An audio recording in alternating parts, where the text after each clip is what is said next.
வணக்கம், welcome back to Jazz Tamil YouTuber. உங்களுக்கு ஆன்மீகம் சம்பந்தப்பட்ட தகவல்கள் பிடிக்கும்னா நம்ம சேனலை மறக்காம சப்ஸ்கிரைப் பண்ணிக்கோங்க. அப்படியே பக்கத்துல இருக்க பெல் பட்டனும் பிரஸ் பண்ணிக்கோங்க. இன்னைக்கு இந்த பதிவுல நம்ம பார்க்க போறது பாத்தீங்கன்னா, நாளைய தினம் ஆணி மாசத்துல வரக்கூடிய சக்தி வாய்ந்த பௌர்ணமி.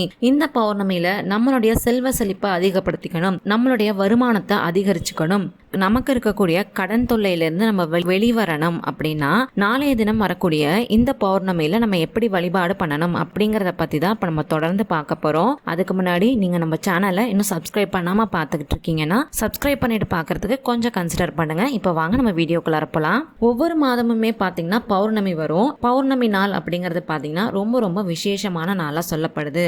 அதோட மட்டும் இல்லாம பௌர்ணமி தினத்துல பெண் தெய்வ வழிபாடு அப்படிங்கிறது நமக்கு இன்னுமே சிறந்த பலன்களை தரும். அப்படிப்பட்ட பௌர்ணமி வரக்கூடிய நாளைய தினம் பாத்தீங்கன்னா வெள்ளிக்கிழமையோட சேர்ந்து வருது. பொதுவாவே வெள்ளிக்கிழமை அப்படிங்கிறது அம்மன் வழிபாடு, மகாலட்சுமி வழிபாடு செய்யறதுக்கு ரொம்ப உகந்த நாள் அப்படிங்கிறது நம்ம எல்லாருக்குமே தெரியும் இல்லையா? வெள்ளிக்கிழமையோட சேர்ந்து பௌர்ணமியும் வரது நமக்கு இன்னுமே சிறந்த நன்மைகளை தரும். அப்படிப்பட்ட ஆணி பௌர்ணமி தினத்துல நம்ம செய்யக்கூடிய வழிபாடை இப்ப நம்ம தொடர்ந்து பார்க்கலாம். பௌர்ணமியில பாத்தீங்கன்னா பொதுவாவே பிரபஞ்சத்துல அதிக அளவுல ஆற்றலானது வெளிப்படும். அந்த நேரத்துல நம்ம நல்லதையே நினைச்சு நல்லதுக்காக வழிபாடு செஞ்சோம் அப்படின்னா கண்டிப்பா நம்மளுடைய வேண்டுதல்கள் எல்லாமே நிறைவேறும். நாளைய தினம் பாத்தீங்கன்னா அசைவம் சாப்பிடுறது, எதிர்மறையான வார்த்தைகளை பேசுறது, மத்தவங்க கிட்ட சண்டை போடுறது, இந்த மாதிரி விஷயங்களை நம்ம கண்டிப்பா செய்யவே கூடாது.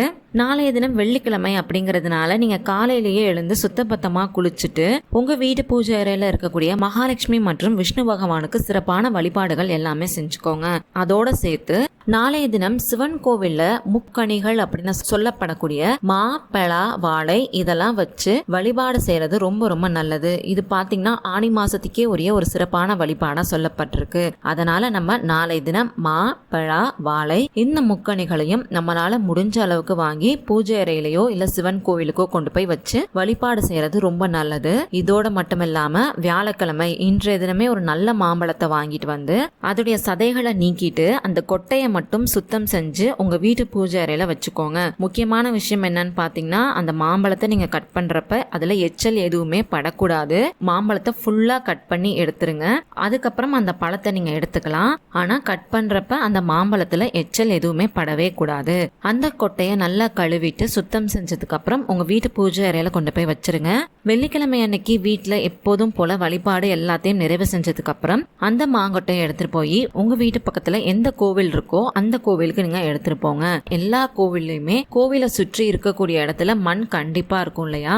அப்படி இருக்கக்கூடிய மண்ணுல இந்த மாங்கொட்டையை நீங்க புதைச்சிடணும். நம்மளுடைய நேரம் நல்லா இருக்கு அப்படிங்கிற பட்சத்துல இந்த மாங்கொட்டை துளிர் விட்டு வளர ஆரம்பிக்கும். இப்படி உங்களுடைய மாங்கொட்டை வளர்ந்துகிட்டே இருக்கோ அந்த அளவுக்கு நம்மளுடைய வாழ்க்கையுமே நல்லா முன்னேறும் அப்படின்னு சொல்லப்படுது. அதே மாதிரி நம்மளுடைய செல்வ செழிப்பும் அதிகரிக்கும் அப்படின்னு சொல்லப்படுது. இந்த மாங்கொட்டையை நீங்க எந்த கோவில்ல வேணாலும் கொண்டு போய் நீங்க தாராளமா வைக்கலாம். முக்கியமான விஷயம் அந்த மாங்கொட்டை வளரணும். அதுக்கப்புறம் நீங்க எப்பெல்லாம் அந்த கோவிலுக்கு போறீங்களோ உங்களால முடிஞ்ச அளவுக்கு தண்ணி ஊத்துங்க.